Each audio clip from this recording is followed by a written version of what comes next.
Hello everyone, welcome to my YouTube channel. IOCL के official website से अभी notification जारी हुआ है जॉब के लिए 2026 का। इसका शॉर्ट एडवर्टीज़मेंट पहले आया था जो कि अपलोड कर दिया गया था। आज जो आया हुआ है वो लॉन्ग एडवर्टीज़मेंट है, डिटेल में एडवर्टीज़मेंट आ चुका है। इंडियन ऑयल कॉरपोरेशन लिमिटेड की तरफ से ये है, जो कि एक Maharatna central public sector enterprise है। इसमें डिटेल में वीडियो में देखेंगे कि क्वालिफ़िकेशन क्या चाहिए, सैलरी क्या होगा, एज लिमिट क्या होगा, एग्ज़ाम पैटर्न क्या होगा एंड अदर डिटेल्स। इसलिए इस वीडियो के अंत तक बने रहें और इस चैनल को सब्सक्राइब कर लीजिए ताकि ऑल ओवर इंडिया का कोई भी गवर्नमेंट जॉब का वैकेंसी आपसे ना छूटे। डिटेल में नोटिफिकेशन देख लेते हैं। सबसे पहले एजुकेशन क्वालिफिकेशन जो दिया हुआ है देख लेते हैं। यहाँ पे graduate engineer in grade A के लिए आया हुआ है। इसमें केमिकल डिपार्टमेंट्स में आया हुआ है, डिसिप्लिन दिया हुआ है, जिसमें आपका क्वालिफ़िकेशन जो है मिनिमम मार्क्स यहाँ दिया हुआ है बीटेक होना चाहिए या फिर बीई होना चाहिए। यहाँ पे जैसे दिया हुआ है कि जनरल EWS OBC NCL के लिए यहाँ पे 65% मार्क्स दिया हुआ है और ST SC PWBD के लिए यहाँ पे 55% मार्क्स दिया हुआ है। यहाँ पे एलिजिबल डिसिप्लिन्स दिया हुआ है कि कौन कौन से डिग्री सर्टिफिकेट कौन कौन से सब्जेक्ट में आपको चाहिए, जैसे केमिकल इंजीनियरिंग हो गया, chemical technology with specialization in refinery and petrochemical process, chemical and biochemical और भी दिया हुआ है, आप देख सकते हैं। फिर सिविल के लिए आया हुआ है। इसमें आपका बीटेक होना चाहिए या फिर बीई होना चाहिए या फिर इक्विवेलेंट डिग्री होना चाहिए। इसमें भी आपको दिया हुआ है जो जो सब्जेक्ट से आपका होना चाहिए डिग्री।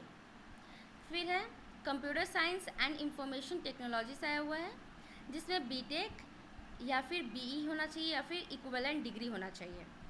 इसमें भी दिया हुआ है सब्जेक्ट्स, आप देख सकते हैं, जिसमें कॉम्बिनेशन आपका मैच करता है आप उससे फॉर्म भर सकते हैं। फिर इलेक्ट्रिकल डिपार्टमेंट में आया हुआ है, जिसमें बीटेक या फिर बीई या फिर इक्विवेलेंट डिग्री होना चाहिए आपका। इसमें भी आपका सब्जेक्ट्स दिया हुआ है। फिर इलेक्ट्रॉनिक्स एंड कम्युनिकेशंस में आया हुआ है, इसमें भी बीटेक होना चाहिए या फिर बीई या फिर इक्विवेलेंट डिग्री। फिर इंस्ट्रूमेंटेशन में आया हुआ है डिपार्टमेंट में, जिसमें बीटेक होना चाहिए आपका या फिर बीई होना चाहिए या फिर इक्विवेलेंट डिग्री। सारे सब्जेक्ट्स दिए हुए हैं कॉम्बिनेशन, आप देख सकते हैं, जिसमें डिग्री होना चाहिए। मैकेनिकल डिपार्टमेंट में आया हुआ है, जिसमें आपका बीटेक होना चाहिए, बीई होना चाहिए या फिर इक्विवेलेंट डिग्री होना चाहिए। फिर ऑफिशियल मार्केटिंग ग्रेड ए के लिए आया हुआ है कुछ वैकेंसीज, जिसमें MBA मार्केटिंग के लिए आया हुआ है। इसमें क्वालिफ़िकेशन जो होना चाहिए वो मास्टर्स होना चाहिए इन बिजनेस एडमिनिस्ट्रेशन MBA या फिर post graduate diploma in business administration, और भी डिटेल दिया हुआ है, आप इसमें देख सकते हैं। फिर official law in grade A के लिए आया हुआ है वैकेंसी, लॉ डिसिप्लिन में है, जिसमें क्वालिफ़िकेशन जो है वो ग्रेजुएट डिग्री होना चाहिए in any discipline and bachelors degree in law LLB होना चाहिए, या फिर 5 साल का आपका इंटीग्रेटेड LLB डिग्री होना चाहिए। यहाँ पे आपका दिया हुआ है कि कैटेगरी वाइज आपका कितना मार्क्स होना चाहिए ग्रेजुएशन में और LLB में, या फिर 5 इयर्स इंटीग्रेटेड LLB डिग्री में, आप देख सकते हैं। जनरल EWS OBC के लिए 60% मार्क्स है और एंड ST SC PWBD के लिए 55% मार्क्स है, यहाँ पे दिया हुआ है। फिर आया हुआ है vacancy assistant quality control officer in grade A0 के लिए आया हुआ है। इसमें आपका डिसिप्लिन दिया हुआ है क्वालिटी कंट्रोल केमिस्ट्री के लिए है। इसमें आपका जो क्वालिफाइंग डिग्री होना चाहिए, यहाँ पे मास्टर्स डिग्री होना चाहिए आपका। सब्जेक्ट्स दिए हुए हैं जिसमें आपका सर्टिफिकेट होना चाहिए, डिग्री सर्टिफिकेट। फिर diploma engineer in grade E0 के लिए आया हुआ है वैकेंसी, जिसमें डिसिप्लिन यहाँ दिया हुआ है, जिसमें डिपार्टमेंट्स में जिसमें आया हुआ है वैकेंसी। सबसे पहले इलेक्ट्रिकल के लिए आया हुआ है, जिसमें डिप्लोमा होना चाहिए आपका 3 साल का इन इंजीनियरिंग। इसमें दिया हुआ है कि eligible disciplines as mentioned on diploma certificate, ये दिया हुआ है आपका डिपार्टमेंट्स। मैकेनिकल के लिए आया हुआ है, जिसमें डिप्लोमा होना चाहिए 3 साल का इंजीनियरिंग में। फिर सेफ्टी के लिए आया हुआ है, सेफ्टी डिपार्टमेंट में, जिसमें डिप्लोमा होना चाहिए 3 साल का इन इंजीनियरिंग।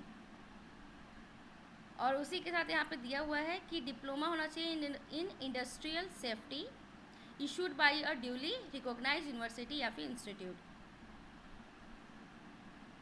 और भी डिटेल दिया हुआ है, आप देख सकते हैं। इंपॉर्टेंट क्वालिफिकेशन रिलेटेड क्राइटेरिया दिया हुआ है कि ग्रेजुएट इंजीनियरिंग ग्रेड ए के लिए क्या होना चाहिए, आप देख सकते हैं डिटेल में। इसमें आपका कैंडिडेट्स परसुइंग या फिर कंप्लीटेड एमई या फिर MTech as a part of integrated course और dual degree course of BE या फिर बीटेक प्रोग्राम, वो एलिजिबल हैं अप्लाई करने के लिए। और भी डिटेल दिया हुआ है, आप देख सकते हैं। मार्केटिंग ग्रेड ए के लिए भी दिया हुआ है, लॉ ग्रेड ए के लिए दिया हुआ है, आप देख सकते हैं। क्वालिटी कंट्रोल ग्रेड A0 के लिए है। डिप्लोमा इंजीनियर ग्रेड E0 के लिए है। सेफ्टी ग्रेड E0 के लिए है।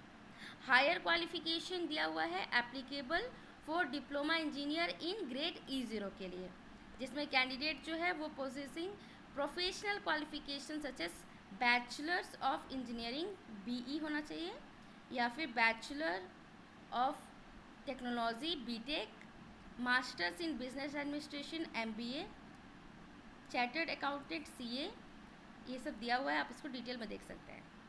कॉमन पॉइंट्स दिया हुआ है for the all of post, इसको आप डिटेल में पढ़ लीजिएगा। ऑफिशियल वेबसाइट पे ये अपलोड कर दिया गया है नोटिफिकेशन, आप देख सकते हैं। अपर एज लिमिट दिया हुआ है फॉर्म भरने का, जो कि जो पोस्ट के लिए आया हुआ है ग्रेड वाइज दिया हुआ है यहाँ पे। जैसे ग्रेजुएट इंजीनियर के लिए ग्रेड ए के लिए आपका मैक्सिमम जो एज है अप्लाई करने के लिए 26 है। डिप्लोमा इंजीनियर ग्रेड E0 के लिए 26 एज है।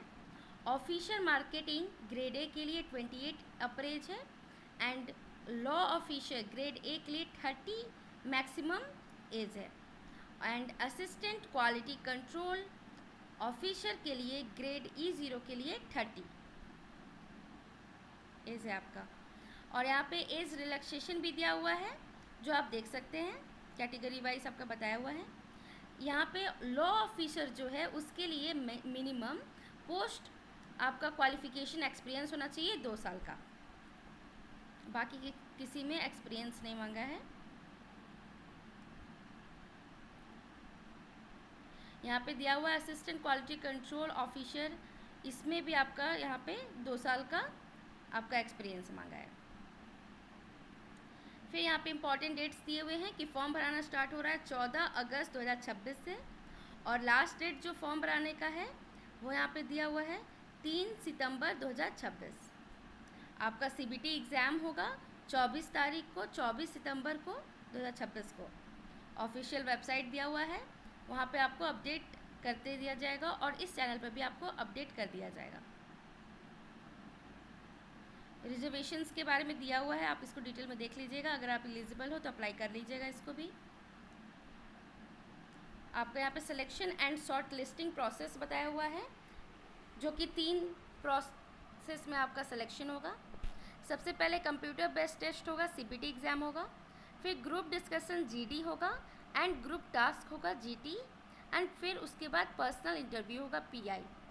यहाँ पे बताया हुआ है जो CBT एग्ज़ाम होगा उसमें 100 मल्टीपल चॉइस क्वेश्चन होंगे ऑब्जेक्टिव टाइप्स। यहाँ पे बताया हुआ है, जैसे सबसे पहले इसमें सेक्शन दिया हुआ है जनरल एप्टीट्यूड है, इसमें क्वांटिटेटिव एप्टीट्यूड में 20 क्वेश्चंस होंगे, लॉजिकल रीजनिंग से 15 क्वेश्चंस होंगे, और वर्बल जो एबिलिटी है इंग्लिश लैंग्वेज का 15 उसमें क्वेश्चंस होंगे। आपको CBT टाइम यहाँ दिया हुआ है कि 60 मिनट दिया जाएगा। डोमेन नॉलेज जो है दूसरा सेक्शन है, उसमें 50 क्वेश्चंस होंगे, जिसमें आपको 90 मिनट मिलेगा। अदर डिटेल्स भी आपको दिया हुआ है, आप देख सकते हैं। यहाँ पे टेस्ट सेंटर्स दिया हुआ है, CBT एग्ज़ाम जो सेंटर है आप देख सकते हैं, जिस सिटी में आप फॉर्म भर सकते हैं वहाँ से आप अपना एग्ज़ाम दे सकते हैं। यहाँ पे शॉर्ट लिस्टिंग प्रोसेस दिया हुआ है, आप इसको डिटेल में देख लीजिएगा। डॉक्यूमेंट रेडीनेस दिया हुआ है कि आपको कौन कौन सा डॉक्यूमेंट को रेडी रखना है। मेरिट लिस्ट बताया हुआ है कि कंप्यूटर बेस्ड टेस्ट जो CBT एग्ज़ाम होगा उसका 85 वेटेज होगा। Group discussion GD and group task GT का 5% आपका वेटेज होगा, और पर्सनल इंटरव्यू जो है PI के लिए 10% आपको वेटेज दिया जाएगा। यहाँ पे मिनिमम पास मार्क्स भी दिया हुआ है, आप इसको देख सकते हैं, कैटेगरी वाइज दिए हुए हैं। एप्लीकेशन प्रोसेस आपको कैसे करना है, एप्लीकेशन कैसे रजिस्ट्रेशन करना है, कैसे आपको फ़ोटो को अपलोड करना है, सब कुछ बताया हुआ है। आप इसको स्टेप बाय प्रोसेस फॉलो कीजिएगा। ऑफिशियल वेबसाइट दिया हुआ है फॉर्म भरने के लिए, आप इसको देख सकते हैं, फॉलो करके आप फॉर्म भर सकते हैं। डॉक्यूमेंट स्कैन एंड अपलोड के लिए आपको बताया हुआ है स्टेप बाय स्टेप प्रोसेस।